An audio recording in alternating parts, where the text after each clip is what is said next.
Hey guys, well, I'm gonna try and keep this short as I can, but it was just announced an hour ago that Metrolinx CEO Phil Verster is done.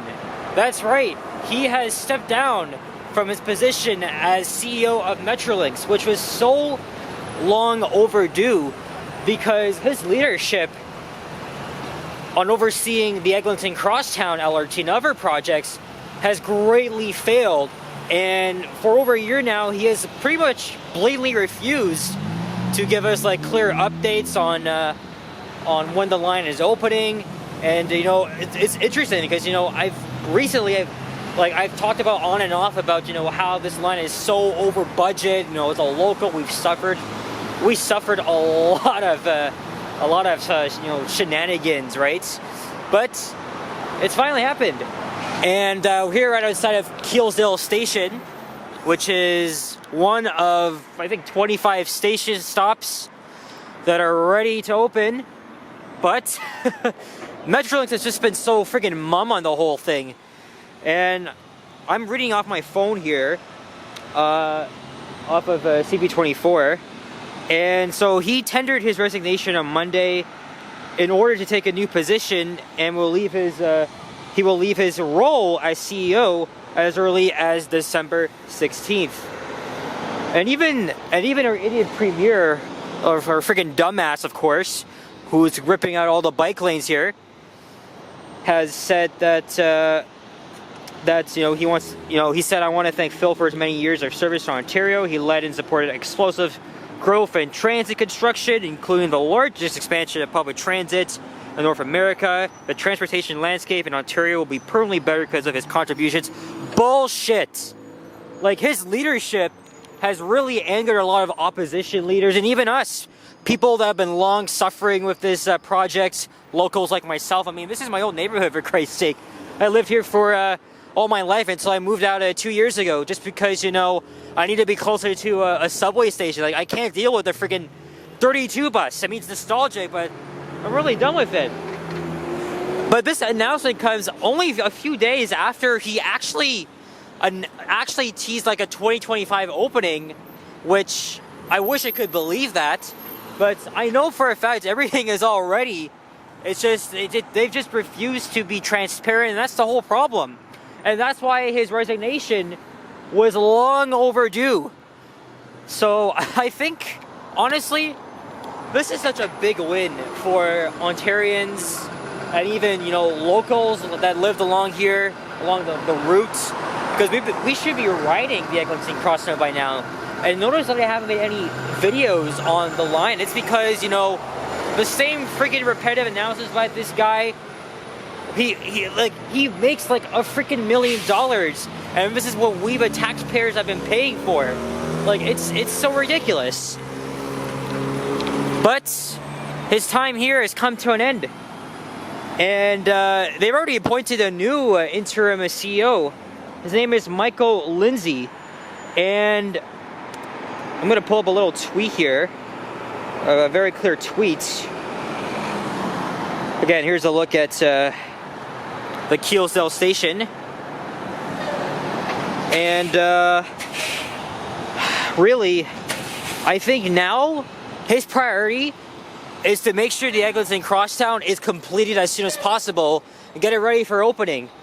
And of course, Phil, he said that he would give like an opening date 3 months in advance. So I don't know if Lindsay is going to actually do that. Or maybe, I don't know, maybe he'll announce it this month.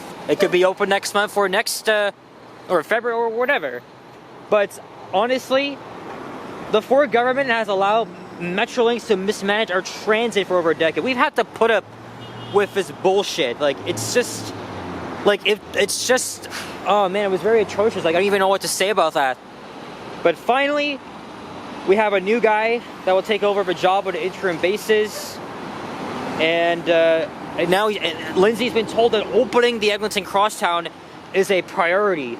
So I honestly hope that he'll do way better, and I hope they'll finally settle in on a public inquiry as to why the line has been delayed so many freaking times and why it's so behind. There's so many issues that they've refused to explain. Like, it is like it's so important that they be held accountable for all the mismanagement and actions. Look, we got 1035 on the 32. Nice. But will this mean the line will, like, will the line, now that he's gone, will the line open soon? I don't know. I mean, I wish I had a good say in it, but I'm pretty confident now that may open the next 6 months. That's just my opinion. I don't care what you say. You guys can say, oh, it's going to be opening like freaking 2030 or whatever. But no. It's literally almost ready. I mean, I can probably bullshit Phil's announcements from Thursday. Everything, like, the line's pretty much ready to go. Like, they've been training operators for 3 months. But he also noted like a revenue service demo. So, I mean, that could probably still happen, of course. But honestly, this is just my opinion. It's going to be open within the next 6 months. Like, I don't give a shit.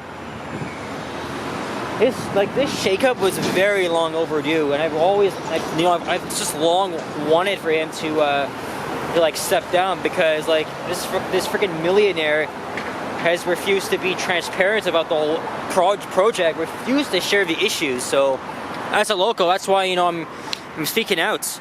But anyway, that's all I got to say about this. I know it's a bit early, but that's pretty much what I have so far. I thought I would share this information with you guys, explain my thoughts on my York residents, to why the bullshit is just... Oh, man. Well, hopefully, I don't think it's not going to happen overnight, but hopefully Michael Lindsay will do a good job, and hopefully better things to come. Because, I mean, we've really been waiting for this to happen. And, it was nice knowing you, Phil. Nice knowing you. But, the piece of corruption has been broken. And that's pretty, I think it's pretty satisfying to say that. Now, furthermore, I know I've said this to my channel members, but once Metrolinx announces an opening date for the Eglinton line and the Finch West line, I will make a video reacting to that announcement. And then in the months and weeks before opening, I will document the line in many ways. I'll probably make walking videos along the routes, and maybe visit a couple of stations that are just weeks away from opening, and make bus ride videos. I mean, they've already started to update bus stop polls reflecting future changes. Just not on this stop though, but elsewhere they have, and it's going to take a while. But other than that, stay tuned. I really can't wait to document this long-awaited, insufferable project for us. It's going to be a long time coming for us. So yeah, I guess stay tuned for more videos. If you enjoyed, leave a like, comment, and subscribe. I should probably call this a day of celebration, but his resignation is just a good thing. And hopefully Metrolinx will probably get their shit together. It's going to take a while, and they got to adjust to it. So hopefully good things to come in the new year. Take care, guys. Adios. And bye-bye.